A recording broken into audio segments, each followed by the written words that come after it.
2.5 feet. That's all that stood between Nelly Korda and a golf ball refusing to fall. It caught the left edge of the cup and circled almost the entire rim, what she'd later call an ice cream swirl, while the gallery at Riviera Country Club held its breath.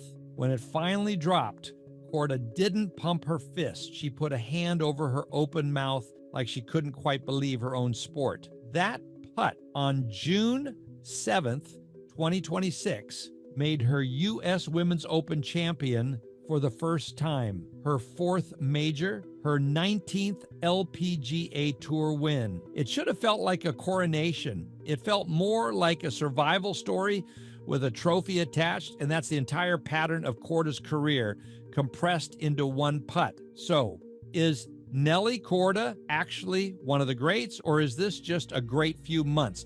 To find out, we have to go back. Her story isn't a straight line to the top. It's blowout excellence interrupted again and again by setbacks that end most careers, and every time she's found her way back to the top of the leaderboard.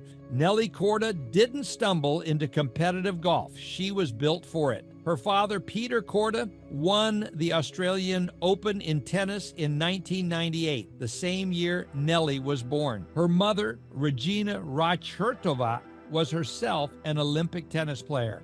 Her older sister Jessica turned pro before Nelly did and became an LPGA Tour winner in her own right. Her younger brother, Sebastian, went the racket sport route instead, winning a junior Grand Slam title before turning pro on the ATP Tour. It's not an exaggeration to call it one of the most accomplished sporting families in the country. Nelly picked golf early and around age 6 with specialized coaching several times a week and trained at IMG Academy in Bradenton, Florida, putting in 4 to 6 hours a day with top-tier instructors. By 2016, she was the top-ranked junior golfer in the world. She turned pro that year and won her first professional tournament almost immediately.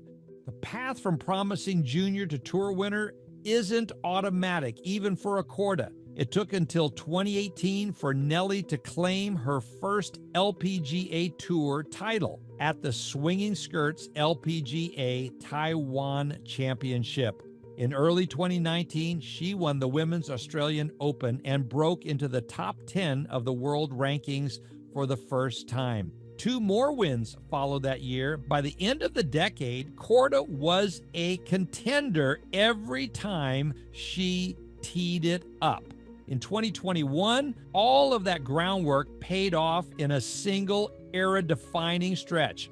2021 is the year everything clicked at once. Korda won her first major, the Women's PGA Championship, and that win carried her to world number 1 for the first time. Weeks later, at the delayed Tokyo Olympics, she became the first American woman to win individual Olympic golf gold since the year 1900, or a drought over a century long ended by a 23-year-old from Bradenton. 4 LPGA wins that season, a major title, an Olympic gold medal, ranked number 1 in the world. It's the kind of season most golfers hope to have once in an entire career, let alone by 22. Looking back, it set an almost impossible bar, one that would end up defining every season that followed, for better and for worse. Golf careers are rarely a straight line, and Korda was about to learn that the hard way. In March 2022, her arm started to feel wrong. A trip to the emergency room turned into a diagnosis nobody expects from a 23-year-old elite athlete. A blood clot, serious enough to require surgery. She was out roughly 4 months. When she finally returned at that year's U.S. Women's Open, she wasn't chasing a trophy. She said plainly she was just grateful to be standing on a golf course again. She tied for 8th, but the ranking damage was already done. If one major medical setback wasn't enough, 2023 delivered a second one. A back injury forced Korda off the course again for several weeks. Across 2022 and 2023 combined, she managed exactly one tournament win and fell as low as 6th in the world. The golfer who looked unbeatable in Tokyo now looked, for the first time, genuinely breakable. It's worth sitting with that. 2 years, 2 injuries, 1 win. A player entering what should have been her prime instead spent 2 full seasons just trying to stay healthy enough to compete. Then 2024 happened. And what Korda did that year still sounds exaggerated, even said plainly. She opened the season with a win at her hometown event, beating Lydia Ko in a playoff.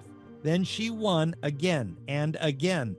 5 consecutive LPGA starts, 5 consecutive wins, a feat only 2 other players in LPGA history had ever managed, Annika Sorenstam and Nancy Lopez. The 5th of those wins came at the Chevron Championship, her 2nd career major.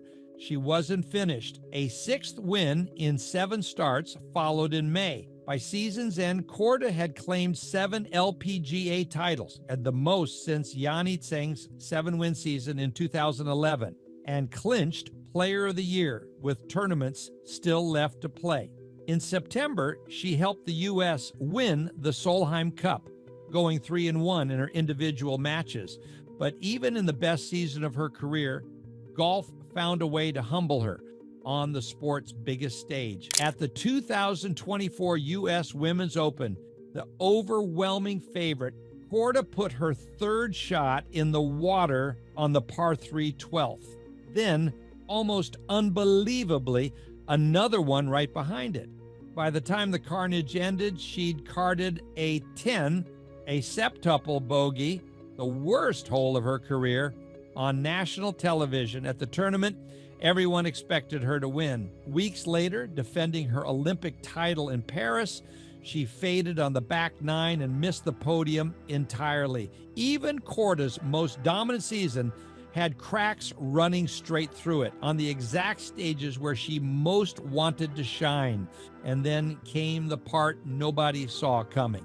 In 2025, Korda kept showing up, kept playing well enough to stay one of the best in the world, and across an entire season, never won a single tournament. Not because she collapsed. Golf at the highest level is simply cruel that way. You can contend nearly every week and still walk away empty every time. By her own account, it was an inexplicable stretch. The talent never left. The results just didn't show up.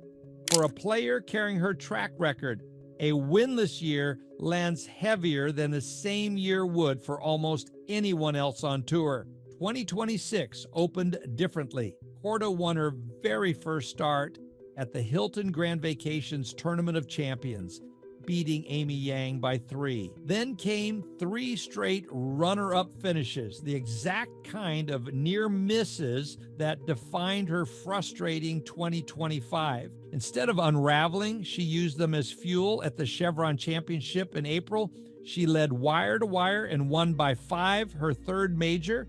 A week later in Mexico, she won again by 4. The player who couldn't buy a win in 2025 had turned into the player nobody else on tour could catch, which brings us back to where we started. The 81st U.S. Women's Open, the first ever held at the 100-year-old Riviera Country Club, and the one major that had eluded Korda her entire career. She didn't open like a favorite.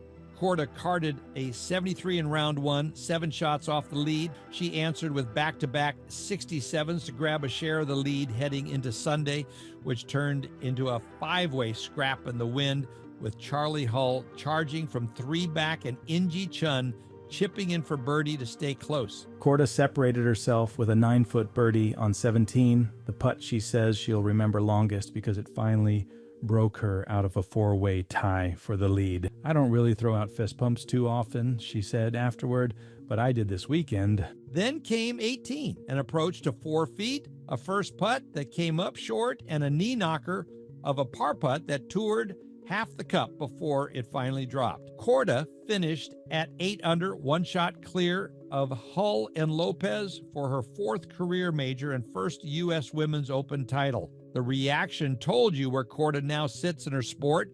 LeBron James posted about the win, and Korda revealed Tiger Woods had reached out more than once before the final round, telling her simply to finish it off. That's not the attention a merely good player gets. That's attention reserved for someone the biggest names in sports are actively rooting for. It also settles for now one of women's golf's better rivalries. Charlie Hull has finished runner-up at a major 5 times now, twice specifically behind Korda, including this Riviera duel. The two pushed each other most memorably at the 2024 Solheim Cup, where Hull beat Korda 6-4 in Sunday singles.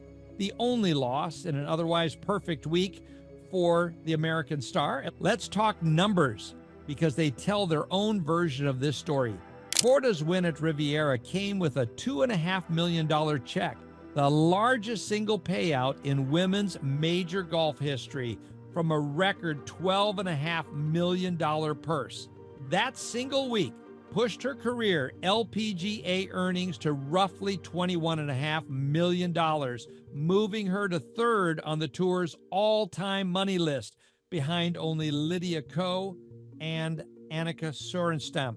And prize money is only part of it. Between Nike, TaylorMade, Goldman Sachs, and other partners, Korda's endorsement income has actually outpaced her tournament winnings in recent years. Sportico tracked roughly $11 million in brand income for her in a single recent year alone. Her net worth is estimated between $12 and $15 million and climbing fast. For context, 5 years ago, the entire U.S. Women's Open purse was $5.5 million, with the winner taking home $1 million. The tournament Korda just won handed out 12.5 times that much, and her check alone was 2.5 times what an old winner's share used to be. So, how good is Nelly Korda actually? The resume alone answers most of it. 4 major championships, 19 LPGA Tour titles, an Olympic gold medal that ended a 124-year drought for American women in the sport, over 100 weeks, ranked number 1. A 5-tournament win streak, matched by only 2 other players in LPGA history.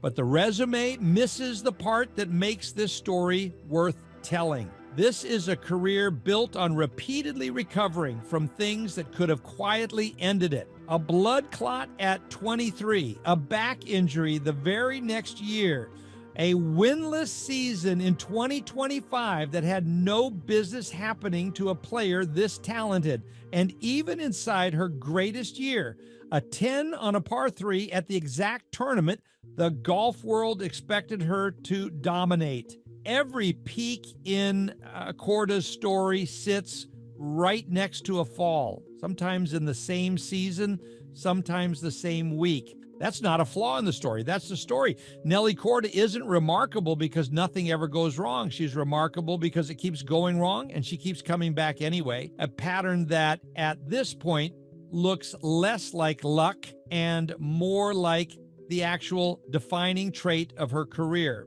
Most recently, that pattern showed up as a golf ball that circled an entire cup, hesitating right up until the last instant before it finally believed what everyone watching already knew. If you want more stories about the players actually shaping this era of golf, subscribe and let us know in the comments who we should break down next.